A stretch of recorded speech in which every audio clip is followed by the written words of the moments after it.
Saya ingin minta izin Pak Habibie. Saya ingin menguji kejeniusan seorang Habibie. Apa pendapat spontan? Sudah banyak orang yang bilang mau jadi presiden. Ada yang sudah deklarasi. Ada yang belum, masih malu-malu, tetapi sudah kelihatan maunya, Pak. Di tumpukan saya di atas meja ini ada tumpukan foto Pak Habibie. Satu kata saja Pak, apa yang spontan terlihat ketika spontan terpikir ketika saya singtap dulu. Oke. Ketika melihat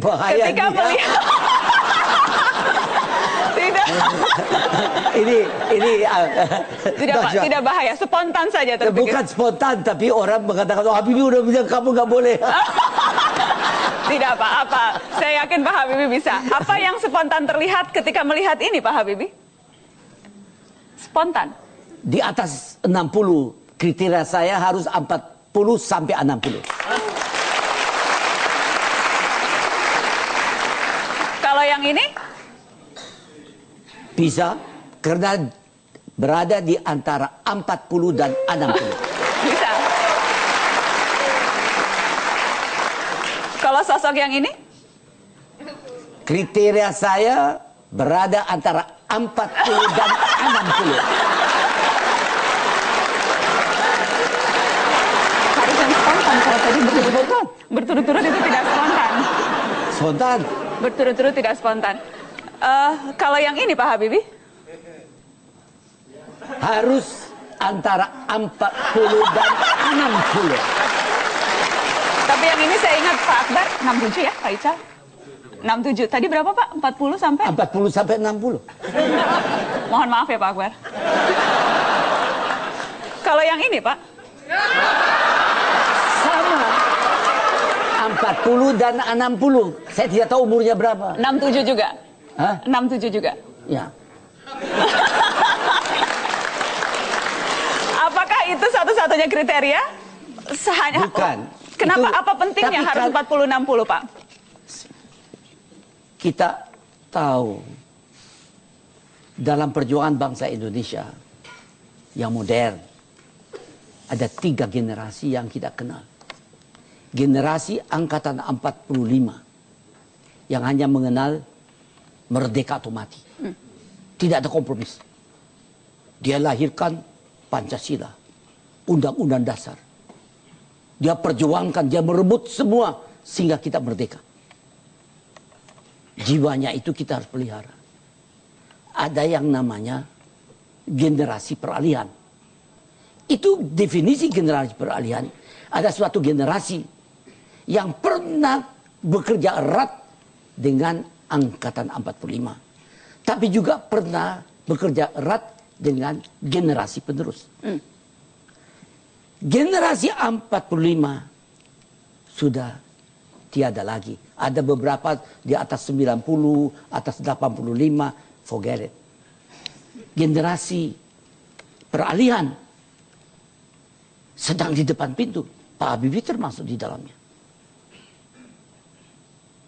Yang di atas 60, saya masih masukkan generasi peralihan. Karena mereka adalah pernah bekerja sama dengan 45 dan generasi penerus. Oke. Jadi berarti mereka harus dalam hal ini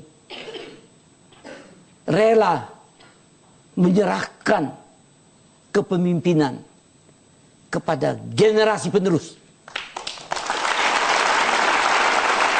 Dan generasi penerus itu kriterianya 40 sampai 60. Saya sekalian cek produser dulu. Kriteria yang lain mengenai detail itu saya serahkan dibicarakan di DPR dan DPD. Sesuai janji tadi saya mau mengklirkan supaya tidak salah. Pak Wiranto 66 tahun Pak. Kemudian Pak Jokowi 52 tahun.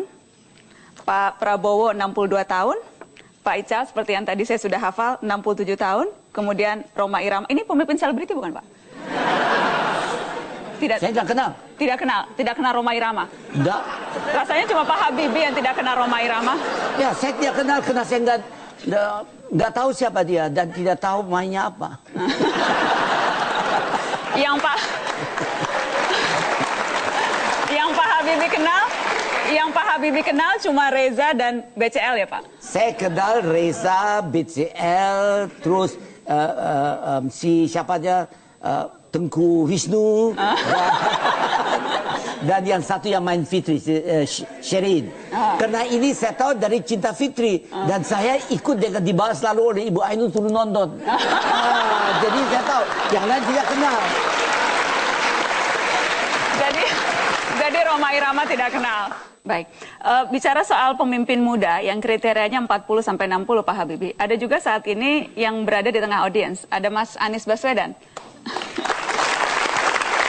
Mas Anies, apa hal yang Anda pelajari dari sosok presiden ketiga kita, Baharudin Yusuf Habibie? Pak Habibie ini menjadi pemimpin di era transisi. Dan kalau kita lihat di banyak tempat di dunia, tidak banyak orang yang memimpin era transisi dan bisa menempatkan dirinya sebagai negarawan. Banyak yang dalam era transisi menyiapkan sistem yang memungkinkan dia berkuasa terus-menerus. Pak Habibie justru mendorong kita untuk melihat, ini contoh, ketika kesempatan itu ada untuk membentuk sistem yang menguntungkan, dia justru membuat sistem yang baik untuk semua. Ini contoh luar biasa. Lalu sesudah itu, Pak Habibie dalam waktu 517 hari, era kepemimpinan itu, menerbitkan lebih dari 57 undang-undang, 1 perpu. Ini adalah prestasi politik yang paling produktif di dalam kepemimpinan kita.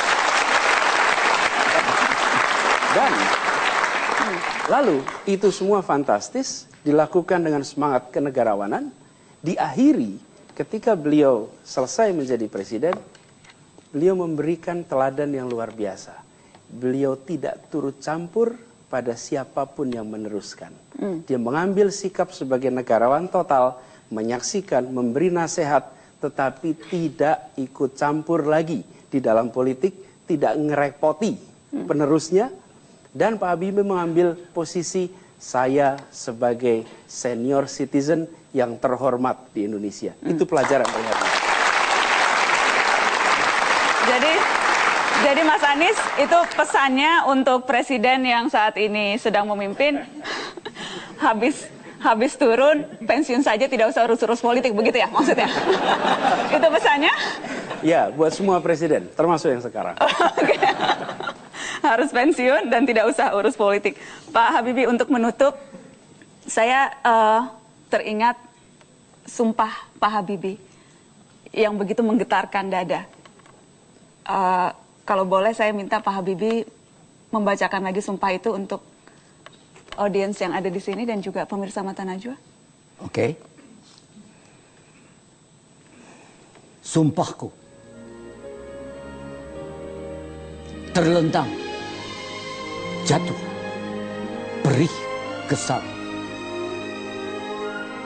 Ibu Pertiwi, engkau pegangan, janji pusaka dan sakti, tanah tumpah darahku, makmur dan suci.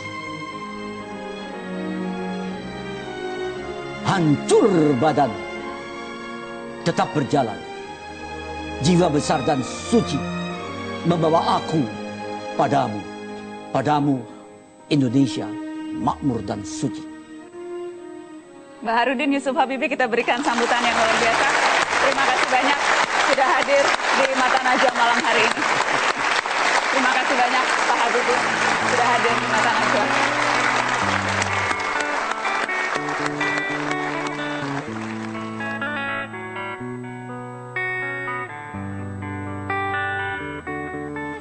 Habibie membawa mimpi anak bangsa yang mampu berdikari. Teknokrat lain sempat mencaci, jika bisa impor mengapa harus bikin sendiri? Meski lama bersekolah di luar negeri, dia pulang untuk membangun kembali. Panutan perihal pendidikan juga dalam hal pengabdian. Sebagai pemimpin, dia memberi visi, industri strategis harus dikelola sendiri. Di tangan Habibie, Indonesia seperti bernyali, siap mencuat dan berkompetisi. Sebagai ayah dan suami, dia menyentuh hati, meriwayatkan cinta dan kasih kinasih abadi. Tak bisa dipungkiri, Habibie meniupkan ruh demokrasi di era reformasi yang penuh caci maki.